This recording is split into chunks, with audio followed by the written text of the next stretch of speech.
Halo Sobat Sehat semua, Assalamualaikum warahmatullahi wabarakatuh.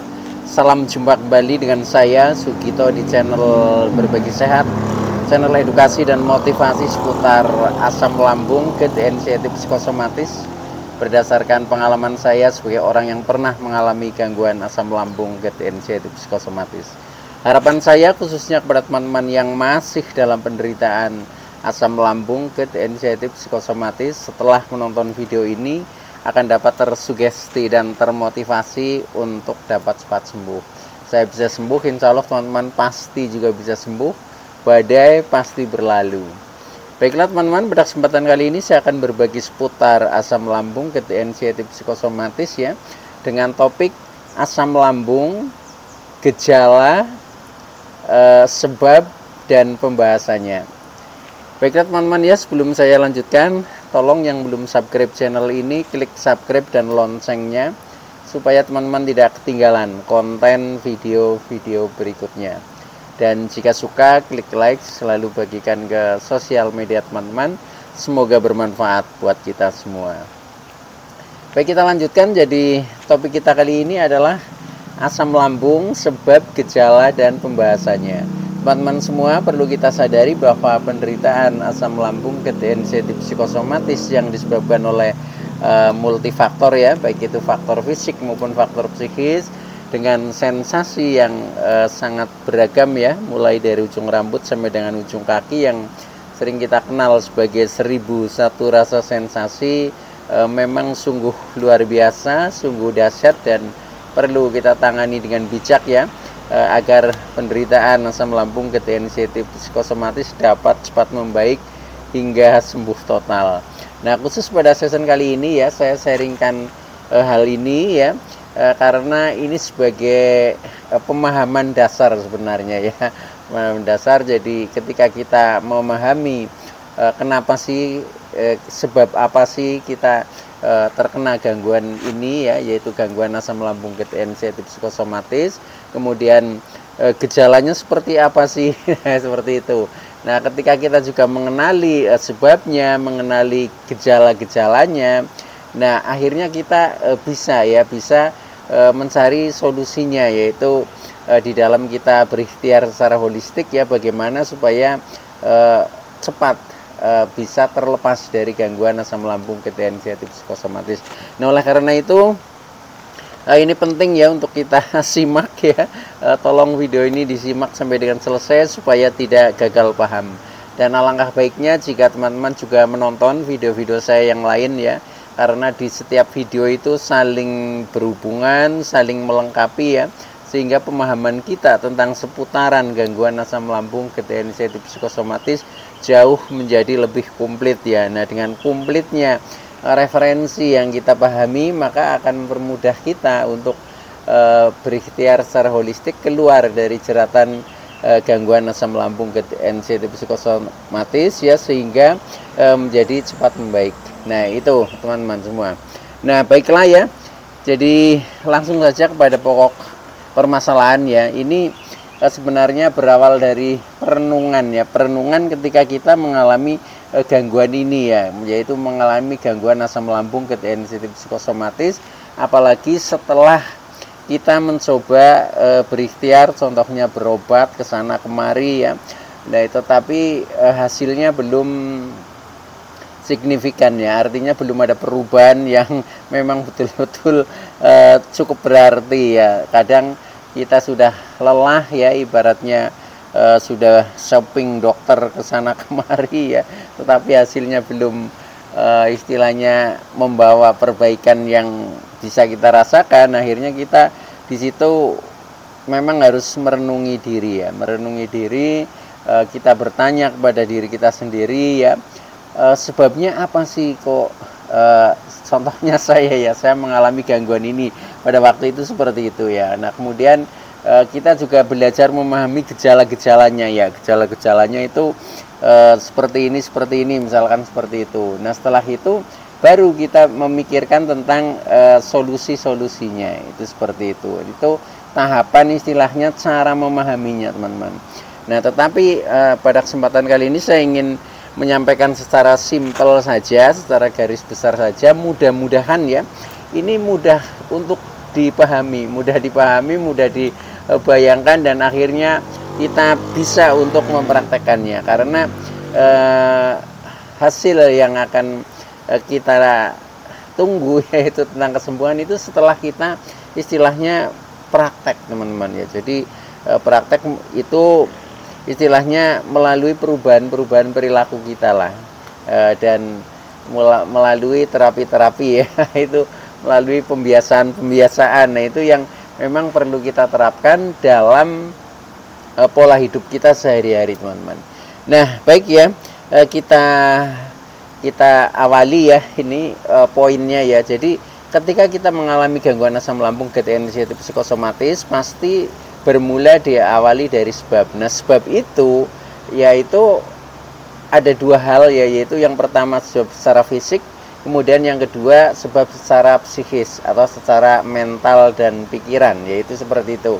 Nah, kemudian kalau sebab secara fisik ya, fisik itu hal-hal yang nampak lah, contohnya seperti tubuh kita ya. Nah, ini sebabnya itu secara garis besar itu hanya ada beberapa hal ya.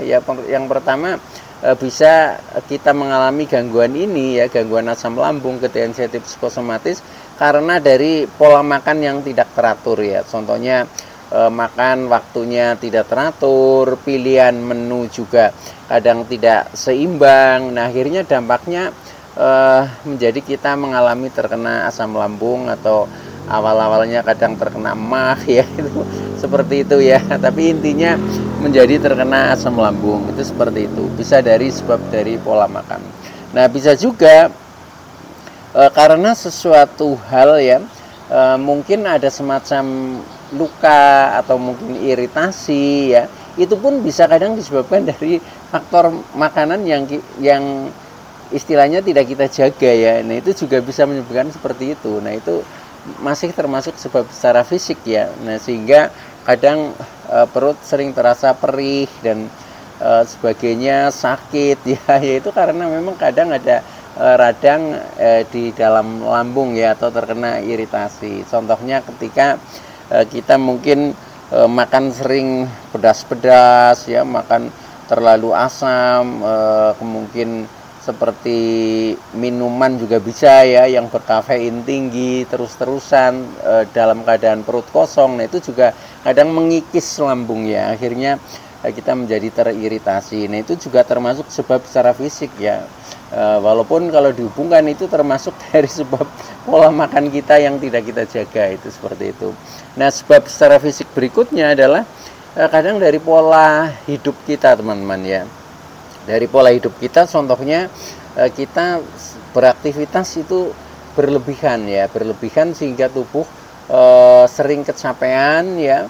Yang namanya tubuh kecapean, otomatis imunitas tubuh juga akan meningkat. Nah, apalagi ketika kita sering kecapean kemudian tidak diimbangi dengan istirahat yang cukup ya.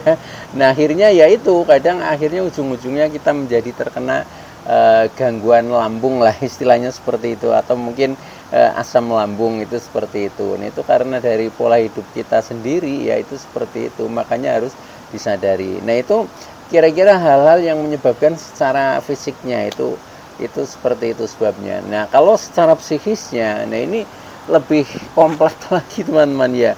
Kadang kita untuk memahami diri kita sendiri saja kadang kita bingung ya. Kadang kita bingung, bahkan ketika orang lain sudah menyarankan saja kadang kita masih menentang ya, menentang dengan idealismenya sendiri. Itu seperti itu. Nah, maka dari itu ya, yang terpenting adalah kita pahami sendiri ya. Jadi kalau tadi adalah faktor-faktor penyebab secara fisiknya ya. Nah, sekarang faktor penyebab secara psikisnya atau secara mental atau secara pikiran ya. Ini sering menyebabkan asam lambung kita menjadi tidak normal ya. Karena apa? Karena lambung ini selalu bereaksi ya, merespon ketika pikiran-pikiran kita itu terutama sedang negatif ya. Jadi kalau faktor secara psikisnya ini bisa jadi yang pertama karena banyak pikiran, banyak tekanan pikiran, atau orang sering menyebutnya stres ya. Nah, itu bisa ya ketika pikiran itu tegang ya, pikiran banyak yang dipikir tetapi belum ada jalan keluar ya. Nah itu akhirnya respon lambung menjadi tidak nyaman ya. Contohnya itu lambung kemudian merasa kembung ya, merasa begah, merasa penuh ya, kadang merasa sembelit, pokoknya bermacam-macam ya. Nah ketika itu berlangsung dalam waktu yang lama, kadang itu asam lambung menjadi naik ya, naik ke atas ke kerongkongan. Nah itu yang sering kita sebut sebagai GERD ya, gastroesophageal reflux disease ya. Jadi terjadi reflux atau arus balik ya. Nah itu gejalanya itu lebih seru lagi ya, lebih seru lagi. Kalau tadi pada saat asam lambung yang tidak normal itu masih di seputar perut, seputar lambung, nah ini sudah naik ke atas. Jadi kadang dada kita terasa panas ya, mungkin terasa nyeri ya, kadang ada sakit yang berpindah-pindah ya, bahkan ada rasa yang seperti tertusuk ya dari depan sampai tembus ke belakang. Nah itu luar biasa sekali ya, termasuk ketika kita mengalami GERD. Nah itu biasanya ya itu sensasi menjadi lebih meluas. Jadi seperti pengalaman yang pernah saya alami, nah saya merasakan 1001 rasa sensasi itu setelah kita mengalami GERD. Nah klimaknya sampai dengan mengalami panic attack teman-teman ya. Nah panic attack itu paling luar biasa. Jadi karena kita istilahnya biasanya dipicu dari kecemasan dulu ya, kecemasan yang memuncak, ketakutan yang memuncak. Nah akhirnya kita pikiran ini negatif ya, nah akhirnya menjadi rasanya itu panic attack. Nah panic attack itu gejalanya ya atau sensasinya itu terutama yang pertama kepala jelas ya, ini rasanya pusing-pusing berat ya, keliengan itu selalu seperti itu, diawali seperti itu dulu ya. Nah setelah itu kemudian turun ke bawah ya, ke seputar dada ya, ini nafas itu pendek ya, nafas berat, pendek, terengah-engah ya, seolah-olah seperti mau putus lah, rasanya seperti itu. Sehingga orang yang melihatnya, apalagi yang merasakannya itu sangat ketakutan ya. Jadi seolah-olah seperti terkena serangan jantung ya, itu seperti itu. Nah itu yang waktu itu saya rasakan, yaitu kemudian sampai takut juga ya, takut juga, wah ini kalau seperti ini jangan-jangan terkena serangan jantung dan sebagainya. Nah akhirnya setelah saya mengalami seperti itu ya, kemudian saya ke rumah sakit, kemudian dicek ya, dicek kondisi ini apa jantung, paru-paru, ternyata tidak apa-apa ya, tidak apa-apa. Dan setelah sampai di UGD itu perasaan juga langsung sembuh.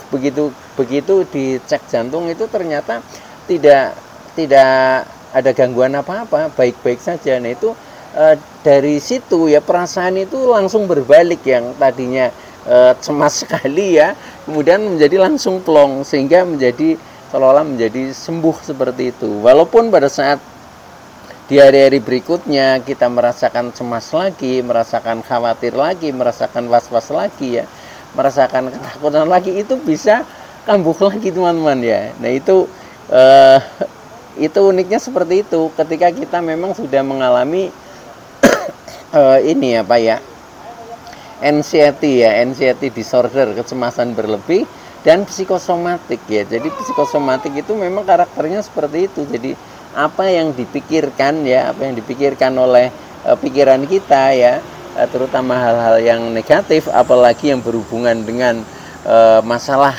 istilahnya kesehatan kita, nah itu yang akan direspon oleh tubuh kita. Sehingga ketika kita membayangkan misalkan kita kambuh, ya sudah, akhirnya rasanya menjadi tidak nyaman. Nah, kemudian seolah kita menjadi kambuh itu seperti itu. Tetapi anehnya ketika kita cek secara medis, organ tubuh kita baik-baik saja, itu seperti itu. Nah itulah psikosomatik itu seperti itu teman-teman ya. Jadi apa yang dipikirkan itu direspon oleh tubuh. Nah ketika sudah seperti itu ya, ini memang untuk keluar daripada jeratan ini ya, kita memang harus memahami sebabnya ya. Makanya dalam ini video kali ini saya tekankan kita pahami sebabnya ya. Nah sebabnya itu kalau secara psikis ya tadi dari faktor contohnya banyak pikiran ya, tekanan pikiran yang kadang selalu dipikirkan oleh kita tetapi tidak dirilis ya. Tidak dirilis itu jalan keluarnya itu belum di ini apa ya, ya belum diselesaikan. Nah dengan seperti itu ya sudah, pikiran kita menjadi tegang. Nah di saat pikiran kita tegang, lambung sebagai otak kedua yaitu selalu merespon. Nah akhirnya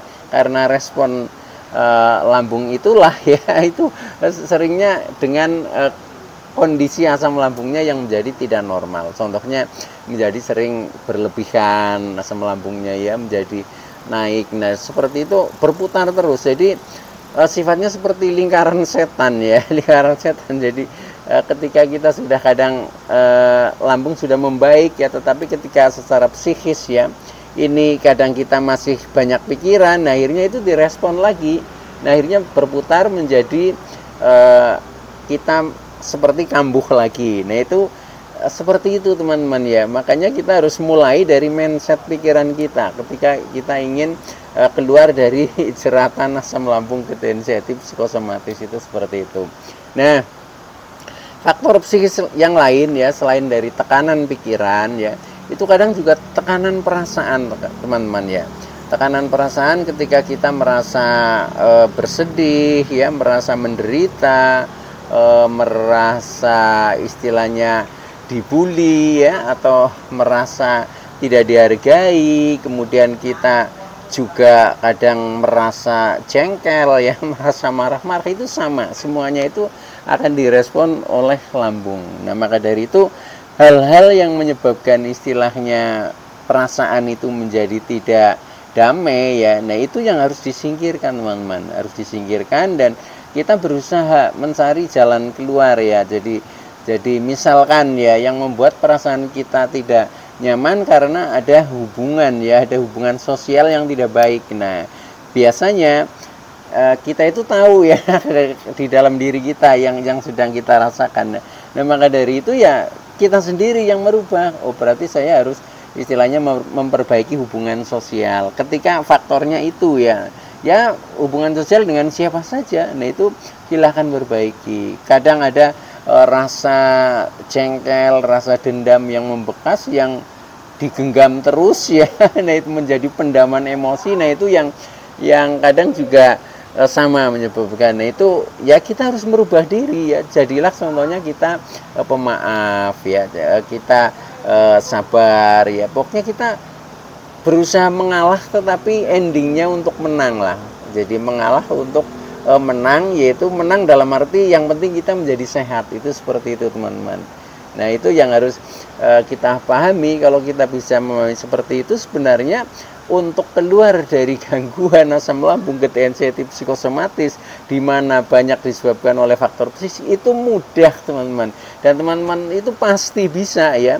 Yang penting mau ya, mau merubah diri. Tetapi kalau kita kadang nggak mau ya sudah ya, contohnya untuk memaafkan saja kita berat ya, itu ya akhirnya membekas, melekat rasa-rasa emosi itu. Tetapi kita makanya caranya itu, jadi kita istilahnya mengalah tidak apa-apa, tetapi untuk menangnya apa, yaitu kita menjadi semakin sehat dan akhirnya menjadi cepat membaik dan sembuh total. Itu yang terpenting seperti itu teman-teman ya.